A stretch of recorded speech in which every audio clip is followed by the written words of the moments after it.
In recent years, Southeast Asia has emerged as a key focal point of US-China strategic competition. There is a consensus in the international relations literature that the safest environment for small and medium-sized states, like those in Southeast Asia, is one of a rough balance of power, in which they can secure political and economic benefits from all sides. In contrast, the most dangerous environment is one of the great power transition, such as that between the United States and China, because both sides pressure others to align with them. As geostrategic competition has become increasingly zero-sum in recent years, the mantra of Southeast Asian states has been, "Don't make us choose sides." Today, trends toward economic decoupling and friendshoring illustrate that the United States and China are competing economically in an increasingly zero-sum manner that could negatively impact Southeast Asian states. So how does the specific impact of the US-China competition affect the economies of Southeast Asia? How do different countries in the region experience this competition? Additionally, what are the viewpoints of Southeast Asian intellectuals regarding the economic influence of these two major powers? Let's explore these topics in today's World Affairs. Assessments of Southeast Asia's economic outlook, published by the Asian Development Bank and the International Monetary Fund in 2023, find reasons for optimism. Developing Asia, they conclude, will lead the world in economic growth over the next 2 years. Southeast Asian economies weathered the pandemic relatively well, notwithstanding hardship due to lockdowns. The geopolitical challenges brought by increasingly antagonistic competition between the United States and China are a looming threat to the region's prosperity, but so too are the perverse growth effects of protectionist policies. Southeast Asia has benefited from limited decoupling between the Chinese and US economies, as manufacturers move some production processes out of China to avoid tariffs and blacklists. Although some relocations have taken the form of reshoring, more investment has moved to other Southeast Asian countries. Singapore, Vietnam, Malaysia, and Indonesia registered relatively strong inflows of FDI in the last 2 years. Competition among external powers has also provided Southeast Asian elites with bargaining leverage in infrastructure projects and access to finance. But beneath these recent developments, there is a deeper structure that will shape the Southeast Asian experience of increased geopolitical tension. First, there is the basic openness of economic development in Southeast Asia. The region's growth and industrialization depends on external markets and foreign investment. High growth has mostly occurred when internationalist coalitions advance their core interests and create access to international markets and investment. Southeast Asian countries also showcase a tremendous variety of domestic institutions, the structures and embedded rules that guide action and make it more or less possible to carry out different development tasks. Specifically, state and private sector institutions shape the ability of individuals and companies to overcome problems of coordination, commitment, and collective action. Countries that fail to overcome such problems typically fail to provide sustainable economic development. The economies of Southeast Asia are highly diverse, with a variety of institutional frameworks. It is expected that there will continue to be unevenness in how countries in the region respond to the current geopolitical opportunities and challenges. Some countries will have more potential than others to benefit from the restructuring of supply chains and investment shifts by major powers. Singapore, a city-state of 5.5 million people, is the richest Southeast Asian state with a per capita income of approximately $73,000. It consistently ranks as one of the most trade-dependent countries in the world, with a trade dependency of 333%. Singapore is also the regional country most dependent on foreign direct investment.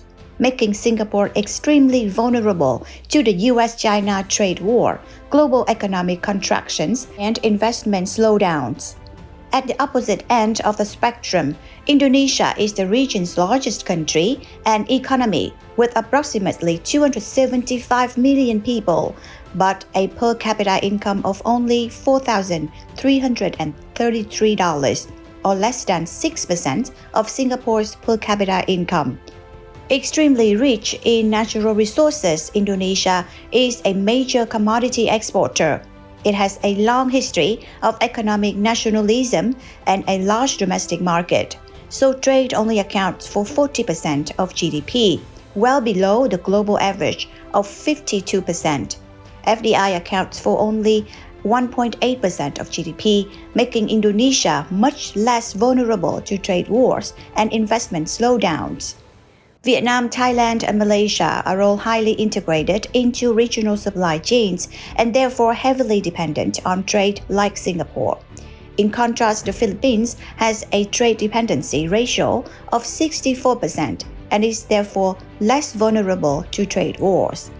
Southeast Asian responses to geopolitical change will also be mediated by political pressures within each country. In addition to the persistent risk of institutional corrosion due to rent-seeking elites, governments face the challenge of integrating broader political movements. Challenges from below include calls for greater redistribution of wealth, for the abandonment of export-driven political economies in favor of greater domestic consumption, and for more attention to poverty alleviation. The environmental limits to extractive growth strategies, along with the effects of climate change, also create challenges.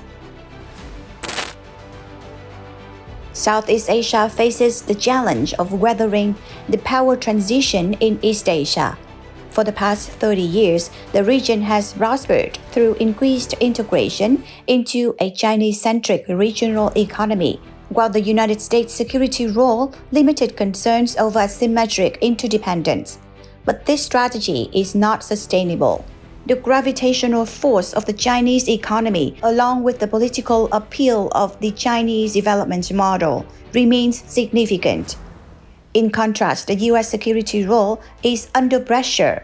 Even prior to the rise in US-China tension from 2017, domestic political and economic constraints within the United States have made it less willing and able to prolong the status quo. Increases in Chinese military and technological capacity add to this structural shift. According to an article by Professor Anne Mary Murphy, professor and director of the Center for Asian Studies at Seton Hall University, since 2009, China has been the largest trading partner of the 10 Southeast Asian member countries of ASEAN collectively. The United States ranks second, but its trade of $364 billion is approximately half of Chinese $669 billion. China is also Asia's fourth largest investor. In contrast, the United States leads in investment in the region. U.S. investments rose by 41% in 2021 to $40 billion, while Beijing's investments rose by 96% to nearly $14 billion. The United States and China may both be critical economic partners for Southeast Asia, but they are viewed differently. China is perceived by Southeast Asian elites as the region's most influential economic actor. In 2023, however, that percentage dropped to 59.9%, a significant decline from 2022, when the figure was 76.7%. In contrast, only 10.5% of correspondents view the United States as the most influential regional economic power. However, 64.5% of Southeast Asians worry about China's growing regional influence, while only 35% welcome it. This is the reverse of the United States. 65.7% welcome the U.S. economic influence, and only 34% worry about it. Given Southeast Asia's overall reliance on trade, most member states welcome free trade agreements. ASEAN has a free trade agreement with China, and all ASEAN countries are also linked with China in the Regional Comprehensive Economic Partnership, or RCEP.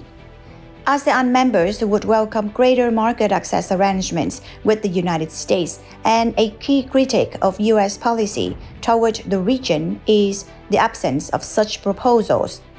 Only 46.5% of Southeast Asian elites view the Indo-Pacific Economic Framework for Prosperity positively. Today, it is unclear how decoupling and the rise of domestication strategies in the United States and China will impact a country like Malaysia, which accounts for 10% of global trade in microchips, in the long run.